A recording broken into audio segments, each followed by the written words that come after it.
अपने आर्ट्स से हिस्ट्री का, आर्ट्स में भी आपका हिस्ट्री था। फिर उसके बाद आप ग्रेजुएशन की यानी बैचलर डिग्री जब ले रहे थे तो उसका आप में ऑनर्स पेपर क्या था? इतिहास था।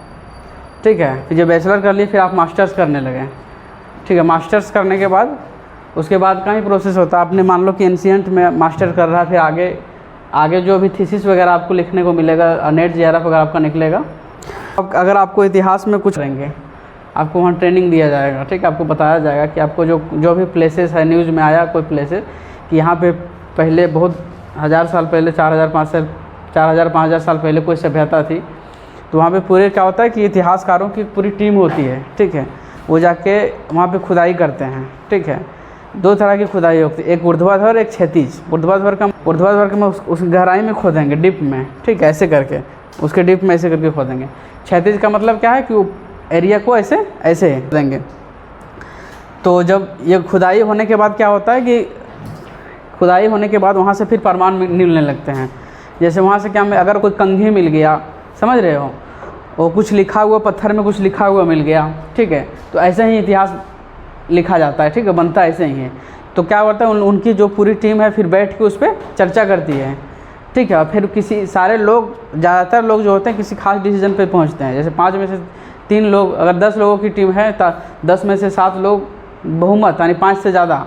ठीक है, 10 में से ज़्यादातर लोग यानी 5, 6, 7, 8 लोग क्या करेंगे, किसी खास मत पे पहुंचेंगे, किसी खास डिसीजन पे पहुंचेंगे। फिर वो लोग डिसीजन लेंगे कि नहीं, इसका इतिहास ऐसे लिखा जाना चाहिए, जो हमारे पास जो सबूत मिले हैं, जो प्रूफ मिला है, उसके आधार पर जो इतिहास लिखा जा रहा है वो उसको ऐसे होना चाहिए। हालांकि 2-3 मत हो जाते हैं कभी कभी, कुछ लोग कहते हैं नहीं इसके आधार पर, क्योंकि बहुत ज़्यादा डेटा नहीं मिल पाता है, तो काफ़ी सारे चीज़ जो अनुमान से लिखा जाता है। ठीक है, जो डेटा मिला है उस पर अनुमान लगाना है। ठीक है, अनुमान लगाने का मतलब आप समझ रहे हैं कि कम डेटा में ही अनुमान लगाया जाता है। अगर डेटा पूरा का पूरा है तो फिर अनुमान लगाने की ज़रूरत नहीं है, तो फिर वो अनुमान लगा के फिर इतिहास लिखते हैं। ठीक है, तो उनके पास क्या क्या सोर्स थे, उन्होंने कैसे लिखा। जैसे हमें अगर अध्ययन करना हो इतिहास का तो हम कैसे अध्ययन करेंगे? हमारे पास 2 ऑप्शंस हैं, या तो हम किसी अच्छे राइटर का किताब पढ़ लें, उससे अध्ययन कर लें किसी अच्छे राइटर की किताब को पढ़कर, या तो फिर जो संग्रहालय है वहाँ पे बहुत सारे जो किताबें बहुत सारे लोगों ने लिख रखी है उस समय में, या तो सिक्के है। ठीक है, बहुत सारी चीज़ें जो है, सोर्स जो है उसको हम अध्ययन करें। उसके बाद ठीक है, तो हमारे पास 2 ऑप्शंस रहते हैं। ठीक है, ये देखेंगे कि कौन कौन से सोर्स थे जिनके आधार पर इतिहास लिखा गया है। ठीक है, तो 2 तरह के स्रोत है, एक है पुरातात्विक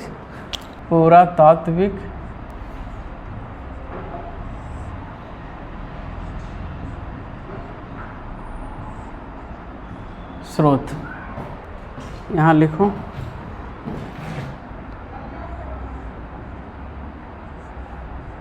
साहित्यिक स्रोत।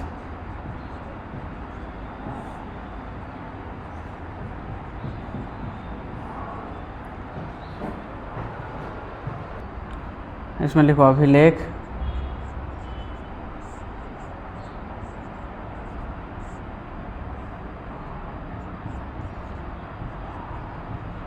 चित्रकला,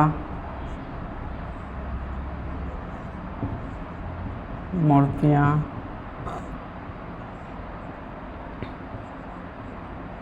सिक्के, भवन, मंदिर।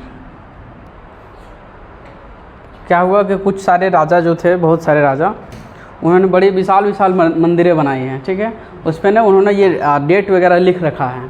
ठीक है, कि इतना ईस्वी। आप किसी ऐसे मंदिर में गए हो जहाँ पे लोग दान देते हैं तो वहाँ पे उनका नाम वाम लिखा रहता है। तो ये जो संस्कृति है ना बहुत पहले से चला आ रहा है। लोग किसी मंदिर में अगर दान वान देते हैं ना तो क्या होता है कि एक बड़ा सा पत्थर लगाया जाता है, फिर उस पर नाम लिखा जाता है। अब तो टाइल्स या मार्बल वगैरह पे लिखवाया जाता है, पहले पत्थरों पे लिखवाया जाता था। तो पत्थरों पे किसी चीज़ का लिखने का मतलब ये कि बहुत दिनों तक वो जो प्रूफ है वो रह जाएगा। ठीक है, उसको आप वो प्रूफ जो है वो ख़त्म नहीं होता आसानी से। ठीक है, तो पत्थरों पे खुदाई करके लिखवा देते थे नाम। ठीक है, उससे हमें पता चल गया। ठीक है, तो ये भवन है, मंदिर है, किसी ने बना दिया। सिक्के है, सिक्कों पे क्या होता है, अभी के सिक्के जो होते हैं जो हम जो यूज़ करते हैं उसमें क्या होता है, गवर्नर का नाम होता है, गवर्नर होता है। फिर नोट में भी क्या होता है कि राष्ट्रपति वगैरह का नाम होता है, या मतलब गवर्नर का ही नाम होता है, वित्त मंत्री का नाम होता है कभी कभी। ठीक है, तो उसी तरह सिक्कों में भी होते थे, ठीक है। तो हमें क्या पता चल गया कि उस समय का वो राजा कौन होगा, क्योंकि राजा ही करता धरता रहता था उस समय पर। तो सिक्के मिल गया तो हमें पता चल गया उसमें ईस्वी भी लिखा रहता था। तो ठीक है, तो हम जान गए कि वो किस काल का सिक्का, उस समय का राजा कौन था। मंदिर वगैरह से भी जान जाते हैं, भवन में भी किसी ने बहुत बड़ा वो राजमहल टाइप बना दिया, ठीक है, उससे भी पता लग गया। जैसे उसी तरह मूर्तियाँ से भी काफ़ी चीज़ें पता चलती थी। जैसे मूर्ति मिल गई, अगर मान लो कि शंकर भगवान की मूर्ति मिल गई, ठीक है, जो कि हड़प्पा सभ्यता से मिला भी है, सिंधु घाटी सभ्यता से, ठीक है। तो सिंधु घाटी सभ्यता से जो मूर्ति मिली है वो आज से कितना, आज से 4000-5000 साल पहले की वो है, समय है, ठीक है। मतलब ईसा पूर्व 2500 या 3000 ईसा पूर्व है। तो आज से 4000-5000 साल पहले एक मूर्ति मिली थी शिव भगवान की, शंकर भगवान की मूर्ति मिली थी।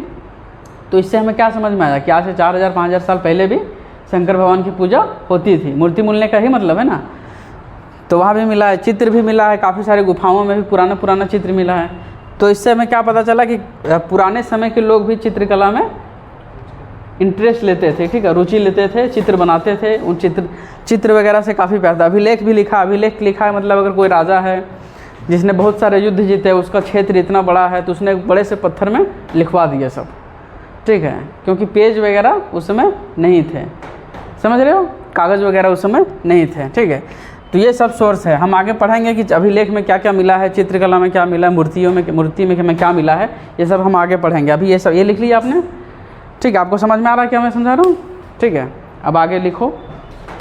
दूसरा है साहित्यिक स्रोत, ठीक है। साहित्यिक स्रोत में क्या क्या है, साहित्यिक स्रोत में बहुत सारा, जैसे आप ये ऋग्वेद वगैरह जानते होंगे, ऋग्वेद, यजुर्वेद, सामवेद, अथर्ववेद, ठीक है, ये सब सारी चीज़ें बहुत पुरानी हैं, उस समय ही लिखा गया है, ठीक है।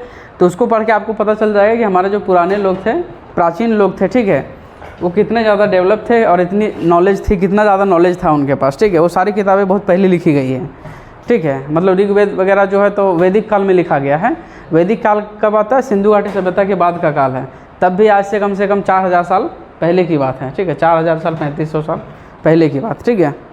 साहित्यिक स्रोत में क्या है, दो तरह के हैं, एक भारतीय, एक विदेशी स्रोत। साहित्यिक स्रोत में लिखो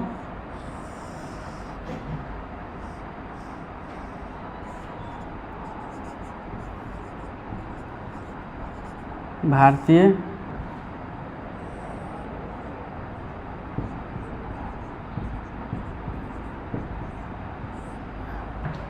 विदेशी, ठीक है।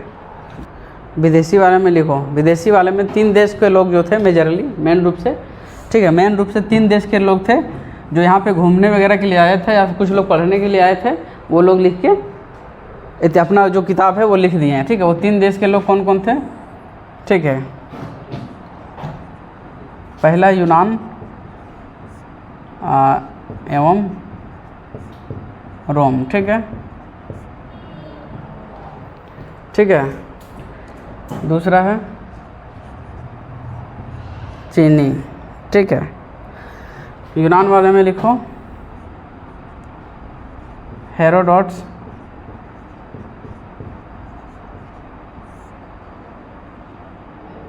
नंबर वाइज करके लिख लो, निरियाकस, ठीक है, हेरोडोट्स, निरियाकस, ठीक है,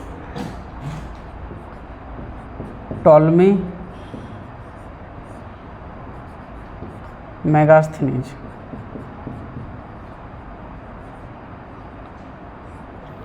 ठीक है। आगे ये लोग कौन सा बुक लिखे है उसके बारे में भी पढ़ेंगे, और भारत के बारे में उन्होंने क्या जिक्र किया है, भारत के बारे में उन्होंने क्या बताया है, वो भी हम आगे पढ़ेंगे, ठीक है। और प्रॉपर इन्होंने ये डेट वगैरह भी मेंशन कर रखा है, ठीक है, ठीक है। चीनी में लिखो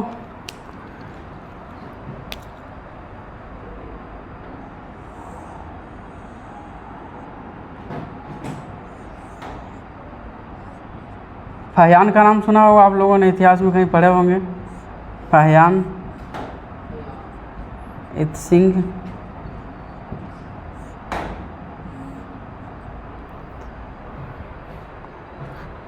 ठीक है, ये देख लो फाहियान इत्सिंग। और अगला है हैनसांग, ठीक है। एक और है और तीसरे भी एक और लोग भी आए थे, अरबी लोग भी आए थे, उन्होंने किताबें लिखी है, ठीक है। उनका नाम क्या, अल सुलेमान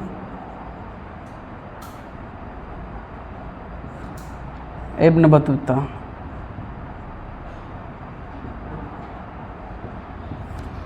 ठीक है, लिखो।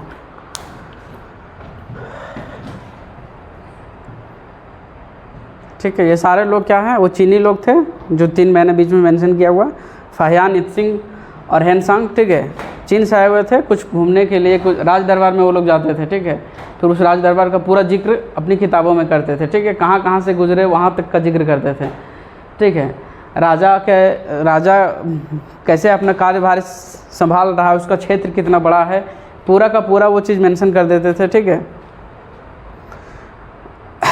उसके बाद ये यूनानी और रोम के लेखक भी थे, वो भी लिखे हैं। ठीक है, टॉलमी, मेगास्थनी, निजाकस, हेरोडोटस, अरबी लोग भी थे, अल सुलेमान इब्न बतूता। ठीक है, अब संगम साउथ इंडिया के बारे में काफ़ी सारा जानकारी जो है इन सारी किताबों से मिलती है। ठीक है, साउथ इंडिया के बारे में। ठीक है, ज़्यादातर जो विदेशी लेखक वगैरह आए थे या फिर जो ऋग्वेद वगैरह था वो नॉर्थ इंडिया पे बेस्ड था। नॉर्थ इंडिया के बारे में ज़्यादा जानकारी जो मिलता था, साउथ इंडिया के बारे में ज़्यादातर जानकारी जो संगम साहित्य से मिलती है। ठीक है, तिरुकुरल, सिलप्पदिकारम, मणिमेखले, जीवक चिंतामणि। ठीक है, ये जो संगम साहित्य में ये सब सारी चीज़ें हैं, ठीक है, उसका भाग ही है, उससे ये सब जानकारी मिलती थी। अभी खाली लिख लो, बाकी ये सब हमें डिटेल में ही पढ़ना है। ठीक है, अब लिखो भारतीय साहित्य में पहला क्या लिखा हमने, संगम साहित्य। ठीक है, दूसरा लिखो धर्मनिरपेक्ष साहित्य। इसके नीचे कॉलम बनाओ या फिर अलग से लिखो भारतीय साहित्य को, अलग से पेज में, अलग पेज में हेडलाइन बनाओ भारतीय साहित्य, वहाँ पे लिखो नंबर 2। ठीक है, हाँ, भारतीय साहित्य में दूसरा जो है वो है धर्मनिरपेक्ष साहित्य। लिखो, धर्मनिरपेक्ष साहित्य का क्या मतलब हो गया, धर्मनिरपेक्ष साहित्य का मतलब वो किसी खास धर्म से रिलेटेड नहीं है, समझे। जैसे अभी मैंने आपको बताया कि ऋग्वेद, अथर्ववेद, सामवेद वगैरह भी उसी समय लिखा गया था। ठीक है, तो उसी समय लिखा गया, पर ये तो सारी किसी खास धर्म से है ना रिलेटेड है, हिंदू धर्म से रिलेटेड है। ठीक है, लेकिन जो अभी इसमें आपको लिखना है, जो अभी आपको मैंने बताया धर्मनिरपेक्ष साहित्य में, वो किसी भी धर्म से रिलेटेड नहीं है। साहित्य में जो दूसरा है धर्मनिरपेक्ष साहित्य। ठीक है, धर्मनिरपेक्ष साहित्य। धर्मनिरपेक्ष का मतलब समझ में आ गया आप लोगों को, मैंने बताया क्या मतलब होता है, किसी खास धर्म से रिलेटेड नहीं। ये तो साउथ इंडिया के बारे में ज़्यादातर जानकारी जो मिलता है संगम साहित्य से। ठीक है, धर्मनिरपेक्ष साहित्य के बारे में मैंने आपको कौन कौन से किताब के नाम बताया, हाँ, कौटिल्य का अर्थशास्त्र नाम का किताब लिखा था। इनके राइटर कौन है, अर्थशास्त्र ही था नाम किताब का, इनके राइटर है कौटिल्य। ठीक है, दूसरा मैंने आपको बताया था मालविकाग्निमित्रम। ठीक है, मालविकाग्निमित्रम। ठीक है, इनके राइटर हैं कालिदास। ठीक है, अभी आप खाली किताब के बारे में आ रहा हूँ, जानो।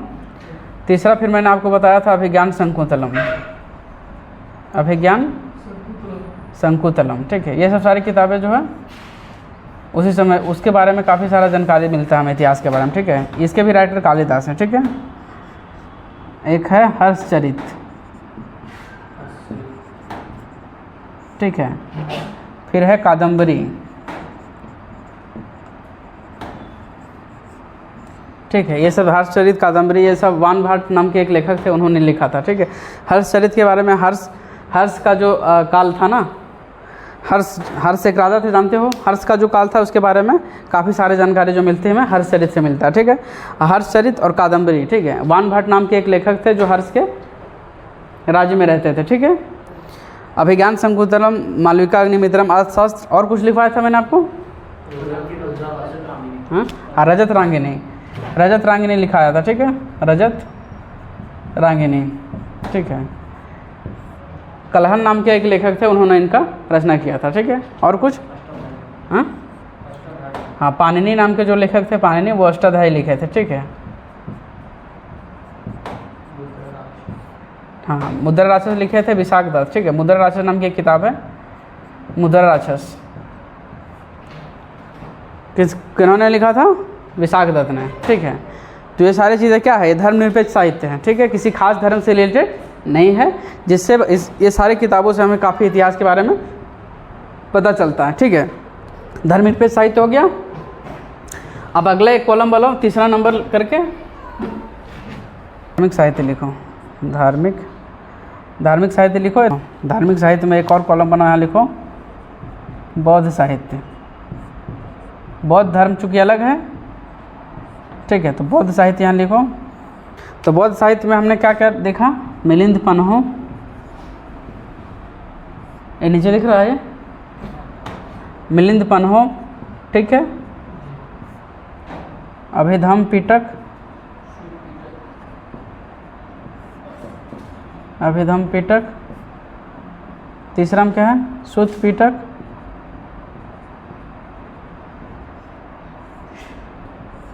आगे क्या है, विनय पिटक, ठीक है,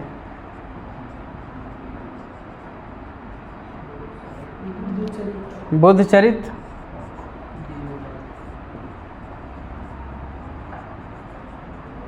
दिव्यदान, ठीक है।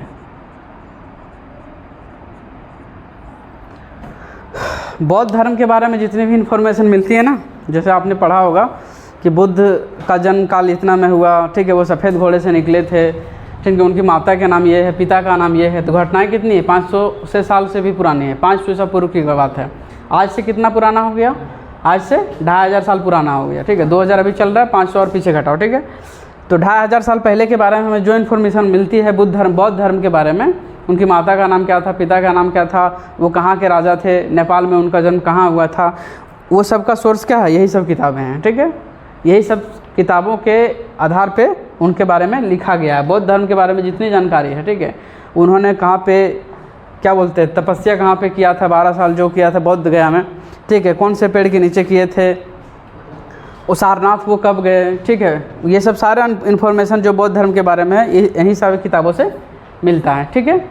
अब अगला लिखो, बौद्ध साहित्य हो गया। इसमें ना धार्मिक साहित्य में पहला क्या लिखे, धार्मिक साहित्य में, धार्मिक साहित्य का ये लिख लो यहाँ पे, धार्मिक साहित्य में ये में क्या लिखे, बौद्ध साहित्य। धार्मिक साहित्य में भी एक बी लिखो, बी नाम का एक कॉलम बनाओ धार्मिक साहित्य में, ठीक है। उसमें लिखो जैन साहित्य, लिखो, हाँ जैन साहित्य, बी नाम का कॉलम में लिखो जैन साहित्य।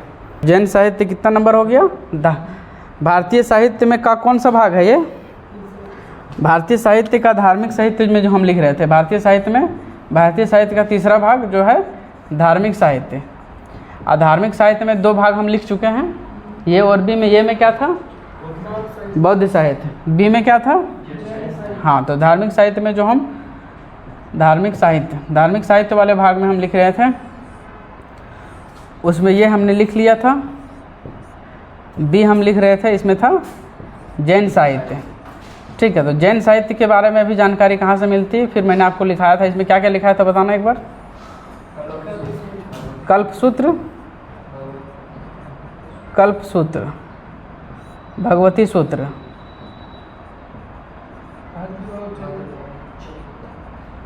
ठीक है, भद्रबाहु चरित्र,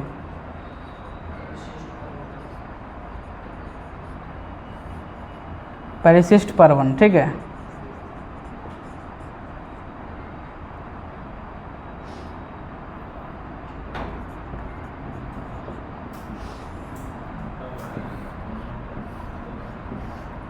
ठीक है, जैन धर्म के बारे में जो भी इन्फॉर्मेशन हमारे पास है, ठीक है, उनके जैन धर्म में कितने तीर्थंकर थे, कोई कुछ याद है कितने हैं, 24 तीर्थंकर थे। उनके पहले तीर्थंकर का नाम क्या था, आदिनाथ, नेमिनाथ, ठीक, यही सब। जो 23वें तीर्थंकर थे उनका नाम क्या था, पार्श्वनाथ, जिसके नाम पे ही उनका वो जो गिरिडीह में जो एक पहाड़ है ना, समेत शिखर, जो पारसनाथ की पहाड़ी है, उनके नाम पे ही पड़ा है, ठीक है। पार्श्वनाथ जो थे उनके 23वें तीर्थंकर थे, 23वें या 24वें, ठीक है, 23वें तीर्थंकर थे, ठीक है। उनके नाम पे ही वहाँ जो समेत शिखर है, यानी कि गिरिडीह में जो पारसनाथ की पहाड़ी, जो झारखंड की सबसे ऊंची पहाड़ी भी है, ठीक है, तो उनके नाम पे पड़ा है। उनके बारे में मतलब जैन धर्म के बारे में जितनी भी जानकारी मिलती है हमें, ठीक है, उसमें क्या है कि हिंसा सब, मतलब अहिंसा जो है सबसे बड़ा उनका सिद्धांत है। उस धर्म में सबसे बड़ा सिद्धांत जो है वो अहिंसा है, ठीक है, मतलब हिंसा नहीं करना है, ठीक है। तो उस जानकारी मिली है वो है। तो क्या क्या है, कल्पसूत्र, भगवती सूत्र, भद्रबाहु चरित, परिशिष्टा पर्वन, ठीक है, ये हो गया। हमने क्या क्या पढ़ लिया धार्मिक साहित्य में, हमने पढ़ लिया 2 पढ़ा अभी तक, बौद्ध साहित्य के बारे में, जैन साहित्य के बारे में, ठीक है। जो सबसे इम्पोर्टेंट है उसके बारे में अभी तक हमने नहीं पढ़ा है, उसके बारे में पढ़ते हैं, ठीक है। आगे लिख लो ब्राह्मण साहित्य। ब्राह्मण साहित्य में क्या क्या लिखा आपने बताओ, ठीक है। ऋग्वेद, यजुर्वेद,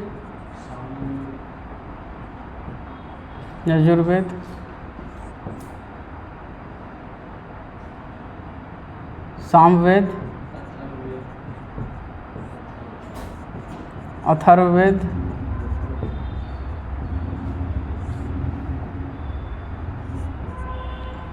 और गोपद, कौशितकी,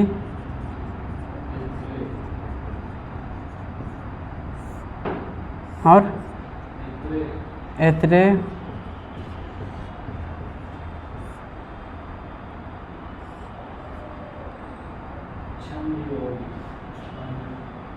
ऐत्रेय, यहाँ ऐत्रेय ब्राह्मण कर लो यहाँ। छंदोग्य,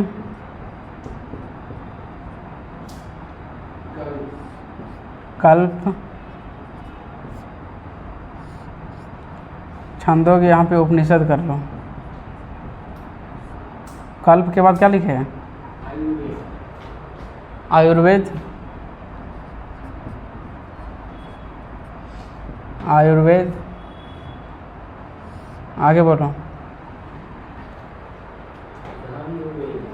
कौन क्या है, आयुर्वेद के बाद क्या है, चलो जो भी हो तुम लोग मतलब लिख लिए ना ज़्यादातर चीज़ें, ठीक है। शिल्प वेद कोई बात नहीं, हाँ रामायण, महाभारत,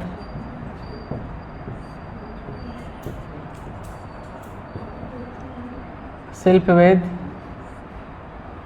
ठीक है।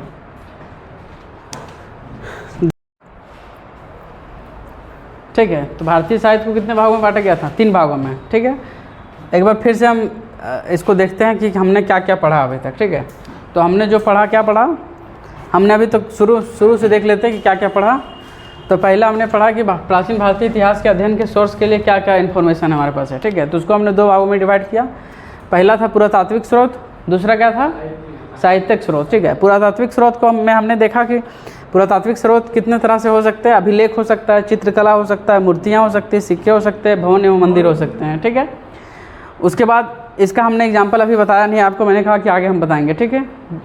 दूसरा फिर हमने देखा कि जो साहित्यिक स्रोत है उसको कितने भागों में डिवाइड किया गया था, साहित्यिक स्रोत को 2 भागों में डिवाइड किया था। कौन कौन से, साहित्यिक स्रोत को 2 भागों में डिवाइड किया गया था, भारतीय साहित्य और विदेशी साहित्य, ठीक है। फिर हमने आपको बताया विदेशी साहित्य में क्या क्या बताया, ये यूनान एवं रोम के कौन कौन से लेखक थे, फिर चीन के कौन से लेखक थे, फिर मैंने आपको बताया कि अरबी कौन से लेखक थे। यूनान एवं रोम में आपको बताया था हेरोडोट्स, ठीक है, टॉलमी, ठीक है, मेगास्थनीज लिखे हो, ठीक है, हेरोडोट्स, टॉलमी, मेगास्थनीज, ठीक है। चीन वाले में मैंने आपको बताया हेनसंग, फहियान, ठीक है, इत्सिंग, ठीक है। फिर आपको ये अरबी वाले में आपको बताया अल सुलेमान, ठीक है, इब्न बतूता, ठीक है। उन्होंने जो किताबें लिखी थी उससे हमें क्या जानकारी मिला, ठीक है। तो वो विदेशी हो गया। अब फिर मैंने आपको बताया था भारतीय साहित्य में क्या क्या है। तो भारतीय साहित्य में क्या क्या है, पहला था धार्मिक साहित्य, संगम साहित्य, ठीक है। संगम साहित्य में आपने लिखा था, क्या क्या लिखा था, कल्प, ये शिलप्पाधिकारम, तिरुकुरल, ठीक है, और क्या था, मणि मैखले, जीवक चिंतामणि। दूसरा मैंने आपको बताया था धर्मनिरपेक्ष साहित्य के बारे में, ठीक है। धर्मनिरपेक्ष साहित्य में क्या था, अर्थशास्त्र था, जिसको किसने लिखा था, हाँ, जिसको लिखा था कौटिल्य ने, ठीक है। फिर मैंने आपको बताया अर्थशास्त्र के अलावा बताया मालविका अग्निमित्रम, अभिज्ञान शकुंतलम, ठीक है, और कादम्बरी, हर्षचरित, ठीक है। ये सब सारी किताबें लिखी गई हैं, ठीक है। उसका लेखक भी बताया, फिर बताया था रजत रांगिनी, मुद्रा राक्षस, अष्टाध्यायी, ठीक है। उसके बाद फिर मैंने आपको बताया था धर्मनिरपेक्ष साहित्य हो गया। फिर मैंने आपको बताया था धार्मिक साहित्य के बारे में, ठीक है। धार्मिक साहित्य में कौन कौन से, धार्मिक साहित्य को भी 3 भागों में डिवाइड किया गया है। पहला है जैन साहित्य, दूसरा है बौद्ध साहित्य और तीसरा है ब्राह्मण साहित्य। ठीक है, यह समझे। ये सब डायग्राम एक रफ में पूरा डायग्राम एक बना लेना। ठीक है, साहित्य में फिर मैंने आपको बताया था मिलिंद पन्हो, ठीक है, अभिधम पिटक, विनय पिटक, ठीक है, शुद्ध पिटक, ठीक है, बुद्ध चरित, दिव्यदान। ठीक है, इससे क्या मिलता है, हमें क्या पता चलता है, बौद्ध धर्म के बारे में। ठीक है, बौद्ध धर्म एवं ये बुद्ध के जीवन के बारे में काफ़ी जानकारी। ठीक है, बौद्ध धर्म और बुद्ध के जीवन के बारे में जानकारी मिलती है इससे, बौद्ध साहित्य से। धर्मनिरपेक्ष साहित्य के बारे में मैंने आपको बता दिया कौन कौन से था। ठीक है, उसके बाद इसका जो क्या था दूसरा जैन साहित्य। ठीक है, जैन साहित्य के बारे में कहाँ से इन्फॉर्मेशन मिलता है, तो कल्पसूत्र, भगवती सूत्र, भद्रभाव चरित, परिशिष्ट पर्वन। ठीक है, फिर मैंने आपको बताया था कि जैन साहित्य के बारे में, जैन साहित्य से हमें किस चीज़ के बारे में मिलती है, उनके जो 2400 तीर्थंकर थे उसके बारे में जानकारी मिलती है। फिर उस धर्म के बारे में काफ़ी सारी जानकारी मिलती है। ठीक है, उस धर्म में जितने सिद्धांत हैं, ज़्यादातर सिद्धांत उसके बारे में यही सब लिखा गया। जैसे उनके धर्म में जो एक सिद्धांत है अहिंसा। ठीक है, उनके धर्म के सबसे मूल सिद्धांत उसको कहा जाता है अहिंसा के बारे में। उसके बाद मैंने आपको बताया था कि ब्राह्मण साहित्य, तो ब्राह्मण साहित्य के बारे में, ब्राह्मण साहित्य का मतलब ये हिंदू धर्म ही है। ठीक है, उसमें क्या क्या बताया था, ऋग्वेद, यजुर्वेद, सामवेद, अथर्ववेद, गौपथ, ठीक है, कौशिकी, ऐत्रेय ब्राह्मण, छंदोग्य उपनिषद, कल्प, आयुर्वेद, रामायण, महाभारत, शिल्पवेद। ठीक है, अभी जो ये हम अलग से गाना वाना लोग लिखते हैं ना, बनाते हैं, उसका सुर कैसा होना चाहिए, ये सब मिलेगा सामवेद में आपको। ठीक है, वो कब की ये लिखी हुई चीज़ें हैं, बहुत पुरानी, मतलब आज से समझ लो आज से ये 2000, 4000, 5000 साल पहले की बात है। ठीक है, 5000 साल पहले ऐसी किताब लिख दी गई है जिसको देख के लोग आज भी गाना बनाते हैं। सारे गामा जो करके वो है ना, उसी पे बेस होता है ना, वो इसी से लिया गया। ठीक है, ठीक है, संगीत जो है पूरा इस पे ही, अथर्ववेद, फिर यजुर्वेद है, ऋग्वेद है, फिर मैंने आपको लिखाया था आयुर्वेद। ठीक है, वेद का ही उपवेद होता है, तो वेद का ही एक भाग है उपवेद, उसमें आयुर्वेद है। ठीक है, आयुर्वेद में बहुत सारी बीमारियों को कैसे ठीक करना, क्या क्या चीज़ें खानी है, हेल्थ से रिलेटेड बहुत सारी चीज़ें इसमें लिखी गई है, जिसको लोग आज भी फॉलो करते हैं। और ये किताब कब लिखी गई है, आज से 4000-5000 साल पहले, समझ रहे हो। उस समय के लोग भी, कल्प है, छंदोग्य उपनिषद है, ऐत्रेय ब्राह्मण है, फिर मैंने आपको लिखाया था विष्णु पुराण वगैरह भी उसी समय की किताबें हैं जो लिखी गई है। ठीक है, उस पर ही बहुत सारे जो सीरियल वगैरह बनते हैं ना, उसी को बेस बना के बनाया जाता है। ठीक है, रामायण और महाभारत तक की जो किताबें हैं वो इसी समय लिखी गई है। ठीक है, ब्राह्मण साहित्य। ठीक है, ये सब आपने पढ़ लिया। ठीक है, अब इसका एक हमने क्या क्या पढ़ा, एक डायग्राम बना देते हैं एक बार। ठीक है, शॉर्ट में, उसमें एग्जाम्पल नहीं लिखना है, सिर्फ हमने क्या क्या पढ़ा है वो लिखना है। ठीक है, ख़त्म हो गया बेसिकली ये सोर्स हम पढ़ रहे थे। तो यहाँ से हमें इतिहास के बारे में जितनी जानकारियाँ मिलती है उसका सोर्स यही है। ठीक है, और ये पूरे इतिहास के बारे में नहीं है, सिर्फ प्राचीन भारत के इतिहास का अध्ययन का सोर्स है। ठीक है, प्राचीन भारत के इतिहास के स्रोत में हम जो पढ़ रहे थे उसमें क्या था, शुरू में क्या था, इसको 2 भागों में डिवाइड किया गया था। पहला था पुरातात्विक स्रोत। ठीक है, हमने क्या क्या पढ़ा थोड़ा सा देख लेते हैं। पुरातात्विक स्रोत, ठीक है। दूसरा क्या था, साहित्यिक स्रोत। ठीक है, दूसरा क्या था, साहित्यिक स्रोत। इसको भी लिख लो। ठीक है, इसको लिख लो ताकि समझ में आए, जो आपने लिखा है उसको फ्रेम कैसे करना है वो लिख लो, इसको भी अलग से बना लो। पुरातात्विक स्रोत में मैंने आपको क्या क्या बताया था, क्या क्या था, अभिलेख, चित्रकला, अभिलेख, चित्रकला, मूर्तियाँ, मंदिर एवं भवन,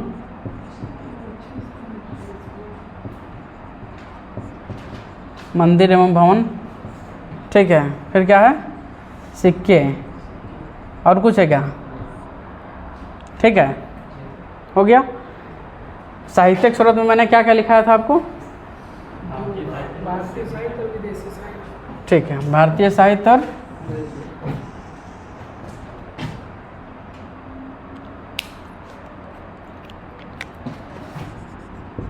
भारतीय साहित्य,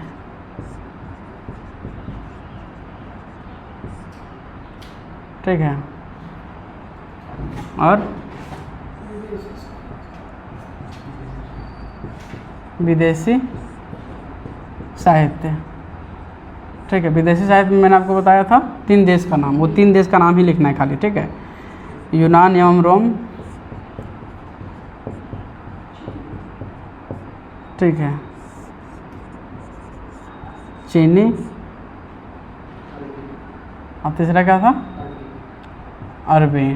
ठीक है, बस इतना ही लिख के छोड़ देना। बाकी यहाँ डिटेल में नहीं लिख रहा हूँ, यहाँ फिर खाली स्ट्रक्चर में बना दे रहा हूँ। ठीक है, ये भी लिखने का ज़रूरत नहीं था, इसको भी मिटा देता हूँ। ठीक है, भारतीय साहित्य में फिर हमने क्या क्या लिखा था?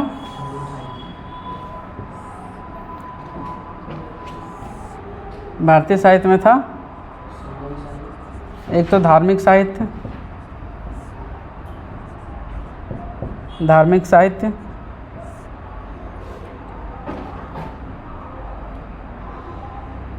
दूसरा है धर्मनिरपेक्ष साहित्य,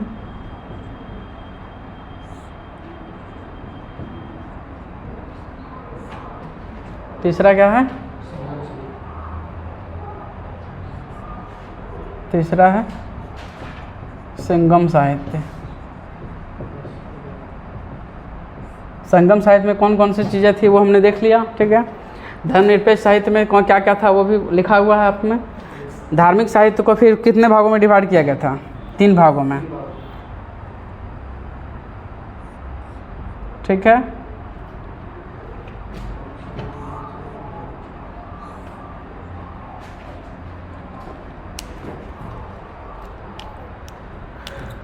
पहला था ब्राह्मण साहित्य,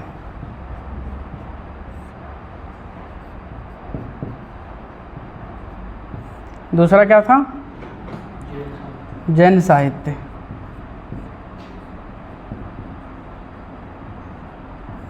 तीसरा क्या था? बौद्ध साहित्य,